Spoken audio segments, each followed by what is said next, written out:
if I told you that the world was gonna end, I think you had 15 minutes to spend with me or your friend. Welcome in to Fantasy 15, a podcast meant to answer all of your fantasy football questions, or as many as I can get to in 15 minutes. I'm your host, Zach Fried, and as always, I've only got 15 minutes. We're officially on the clock. Today we're hitting the trading room floor for a session of buy, sell, where I'm going to tell you what players are worth buying low or selling high. While this information is most valuable for dynasty leagues, it's also important in redraft in terms of keeping an eye on ADP or average draft position. Obviously, this is all pre-draft, and some of these guys may even be free agents right now, so everything is subject to change based on how their teams shake out later this preseason, but some of the value is based on the fact that we don't really know where they're going yet. And with that, the floor is open. Let's start today with guys you might want to shop around. Who are the sell-high candidates? The first one is a quarterback, Ryan Tannehill, and I'm assuming he re-signs with the Titans here. If that's the case, Derrick Henry had over 300 carries last season. History shows us that really affects players negatively the following year, and I think that's going to be the case with Henry. He's probably going to get banged up, probably not going to make it the entire season without missing at least a game or two from injury. And without Henry, this offense is definitely going to be flat. The Titans want to run the ball and they want to play defense. They don't want to throw the ball. They don't want to be in a shootout. And that negatively affects Tannehill. A.J. Brown was a rookie phenom last year. He was over 1,000 yards on the season, and there's no way he can sustain that production. What he was doing in the regular season just isn't going to carry over at that rate. And look no further than the playoffs to see how he actually produced. They want to run the ball and play defense, like I said. That's very evident based on what they did in the playoffs. They kept it really slow, played defense, and they competed in every game they played. They beat two very good teams, and I expect them to try to do the exact same thing this season. Maybe it was just Adam Gase with Ryan Tannehill, but I don't think it was. He had incredible efficiency last season. His best touchdown-interception ratio on his career was 2.25 to 1. So that's 2.25 touchdowns for every one interception he threw. This past season, it was 3.6 to every one interception, which means he went over one more touchdown per interception than what his best career season was. His career completion percentage prior to this year was 64%. This last season, it was 70.3, and he had almost 2 yards per attempt better than his best season. Like I said, this was an incredibly efficient year for Ryan Tannehill. The Titans as well were incredibly efficient. They had a red zone success rate that was unheard of. At one point during the playoffs, it was something like 2 months since their kicker had last had to be on the field because they had been so successful in the red zone. I just don't see Ryan Tannehill being able to keep up with this efficiency, and that's why I think you should sell him. Next on the list is a running back, Raheem Mostert, and he's entering his 5th season. He's 27, and he's the oldest running back on the 49ers. The real question here is, do you want to play running back roulette every week with the San Francisco backfield? Through the first 5 weeks of the season, the first 4 games, Coleman was the fantasy points leader 1 week, Mostert was 1 week, Burrito was 1 week, Jeff Wilson Jr. was 1 week. So through 4 games, 4 different guys led the team in fantasy points from the running back position. Then it got a little bit more consistent. Coleman led 4 games, Burrito led 1, Wilson led 1. And that's through week 11. So up until then, Mostert had only led the team in fantasy points by a running back once. But from week 12 on, he led the team. He didn't go over 50% snaps until week 13, and he never truly had a dominant snap percentage in the regular season. You're selling Mostert a lot based on what he did in the playoffs, specifically that one game. San Francisco backs have a history of getting banged up, whether it be their team medical staff, their running scheme, or just bad luck, I don't know. But if Mostert's workload goes up, it's very likely that his injury risk will too, and if he doesn't play an entire season, you're not going to get the numbers you want out of him. I'm not saying that he won't produce. There's a chance that he could be the lead guy. I'm just saying that this season is probably the highest return you're going to get off Mostert if you sell him now. Another guy is Mark Ingram. And again, this isn't a knock on Ingram, but I don't think you're going to be able to sell him this high ever again. He's 30 years old. He suffered an injury at the end of the season. And because of that, I think the Ravens are going to look at a running back by committee approach next year to limit Ingram's injury risk, because the offense really struggled in the playoffs when he was not at 100%. Gus Edwards and Justice Hill are very capable running backs.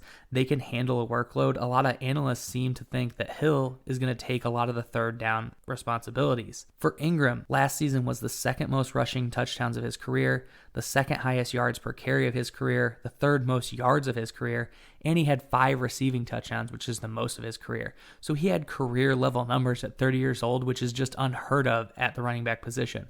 Mark Ingram probably isn't going to be Adrian Peterson or Frank Gore and play until he's 45 years old.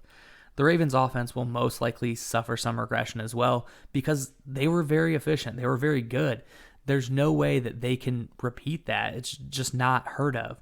So the touchdown rate's going to come down a little bit. The success rate's going to come down a little bit. And I think Ingram is going to see his numbers coming down a little bit as well. The next sell candidate is Devontae Parker. And he's going into his 6th year. He'll be 28 years old. And he has more of a history of busting than producing. And that's why I think you need to ship Parker off now. You could blame Adam Gase for all of this. That seems to be the popular thing to do. We talked about it with Tannehill. But a lot more happened than just Gase being gone last year. He was the product of massive opportunity. The Dolphins were constantly trailing, so they needed to throw the ball. Their defense was bad. Their defense is probably going to get better. He had a fearless quarterback who was borderline reckless at times. Fitzpatrick has a history of being hot and cold. In 2015, with the Jets, he threw for 31 touchdowns. The following year, he only threw for 12. Granted, he played 2 less games that season, but he still had more interceptions than the 2015 season. So Fitzpatrick could really just fall off a cliff, and it wouldn't be that unexpected. Preston Williams went out early in the season with an injury, and at that point, Parker's targets nearly doubled, and so that's where a lot of his opportunity came. He had 14 games last season where he had 80% or more snaps. Prior to that, he only had 21 games on his career where he played more than 80% of snaps.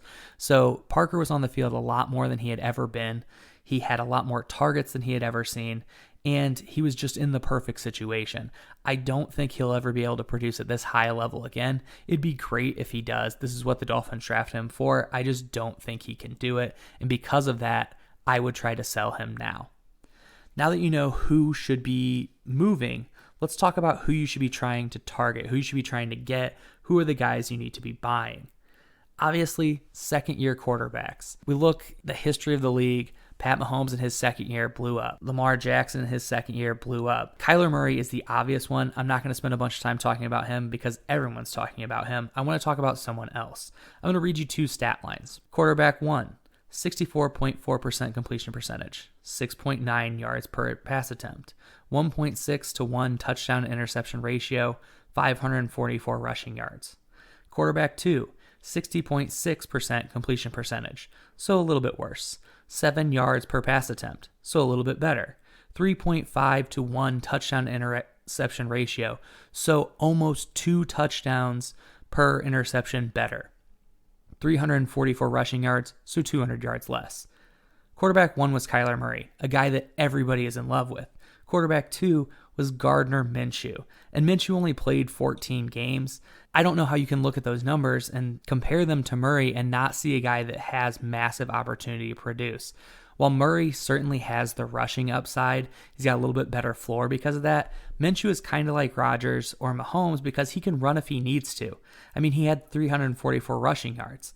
What killed Minshew, though, last season was he had 13 fumbles. He needs to definitely improve on that. And this is a very risky pickup because Foles still could win out the position. They're paying him some money, so they could still want to see what they have, but I don't really think he will because I think they found something with Gardner Minshew.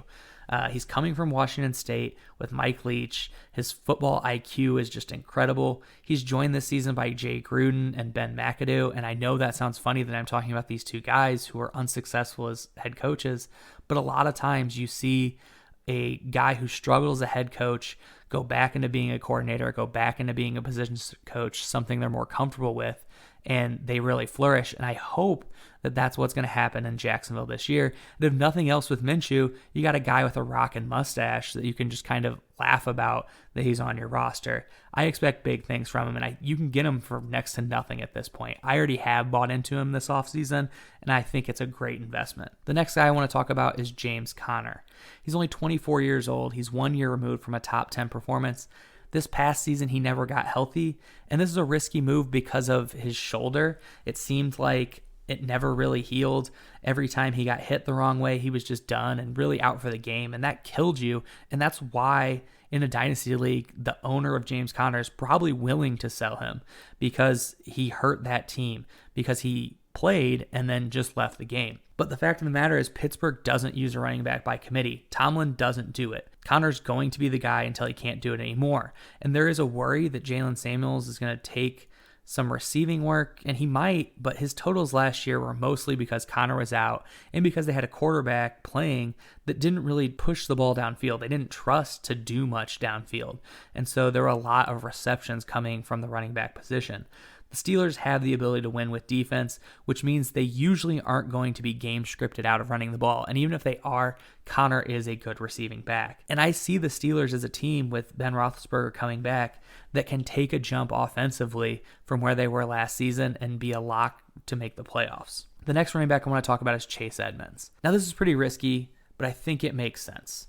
Assuming the Cardinals don't re-sign Drake, which doesn't seem likely because they're stuck with David Johnson.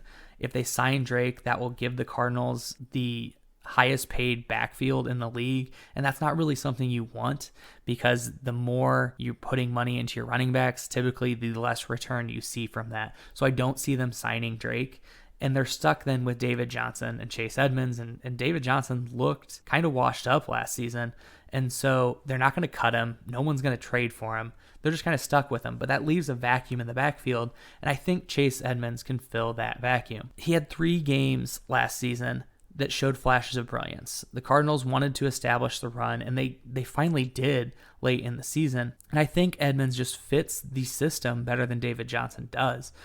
He only had 2 carries after coming back from injury, so we didn't get to see a lot. But if you buy now before Drake is officially gone and is signed with another team, and people start to realize, oh my gosh, this is his backfield, you should be able to get him for almost nothing. I don't have the stat line to read you for Chase Edmonds because it really was just 3 games, and it kind of appears to be fluky, but I don't think it is. Next up is a wide receiver, Robbie Anderson. The Jets aren't going to re-sign him. They signed Josh Doxson, so apparently to me, that's them moving on. Not really an upgrade. It's a severe downgrade, in my opinion. But through 4 seasons with the Jets, Anderson averaged 14.8 yards per reception. Last season, he was 7th in air yards, which basically means when he catches the ball, it's for a big gain. Now, there's a lot of talk about Anderson going to the Packers or the Eagles, 2 teams that desperately need to shore up their receiving core. The Packers would effectively be replacing Marquez Valdes-Scantling, who was underperforming and struggled. Valdes-Scantling was 2nd in air yards last season, so if Anderson, a superior talent, can step in and take the role, he should have some huge games with Aaron Rodgers throwing him the ball. With the Eagles wide receivers were barely hanging on last season. Deshaun Jackson went out with injuries extremely early, and I see Anderson filling Jackson's role in the offense. Jackson only had 9 receptions for the Eagles last season, but he had 159 yards and 2 touchdowns. Clearly, Wentz can benefit from a player that stretches the field like Jackson, and so hopefully they sign Robbie Anderson and he takes that role. Buying Anderson is a gamble now because you don't know 100% where he's going to end up. But if he ends up in one of those 2 places, he could be a huge player for you. If you wait until he's signed, the hype train is going to get going, and it will be too late. You won't be able to buy him as low as you can. The next receiver I want to talk about is Deontay Johnson. I know what you're thinking at this point. Another Steeler? Yes, I believe the Steelers are a team that are going to improve. Everyone thinks it's going to be Juju's return to greatness, but Big Ben has been able to sustain multiple top receivers before. Deontay Johnson benefits from Juju getting all the attention. Deontay Johnson flies under the radar because of what the other rookies did last year. He may not be the best in their second year, but he has the most value of anybody going into their second year. He had more yards last year than Marquise Brown, and looking at next-gen stats, Johnson had the most separation of any wide receiver last year, and he tied for second most broken tackles after the catch with 18. So the guy can do some stuff. The Steelers have a history of drafting and developing great receivers, and Johnson has almost the same exact measurables as AB when he was drafted. He had a slightly faster 40 time and had 2 more bench reps, so even better than Antonio Brown. And since he played with a bad quarterback last year, he didn't get noticed, and you can benefit from that by buying low on him now. The last guy I want to talk about is Evan Ingram. And every year we talk about rookie tight ends, and everyone always talks about how they don't break out year 1, and typically it's closer to year 3. Since 2000, the only tight end to score more fantasy points in their rookie year than Ingram was Gronk, and Gronk was voted as one of the best 100 players to ever play in the NFL. So Ingram is a great talent. Since Ingram has had problems staying healthy, you can get him cheap. Daniel Jones will use the tight end. Look at Caden Smith's numbers from just 7 games. He had 42 targets, 268 yards, 3 touchdowns. Ingram is a much better athlete who will be open more often and can do more once he has the ball.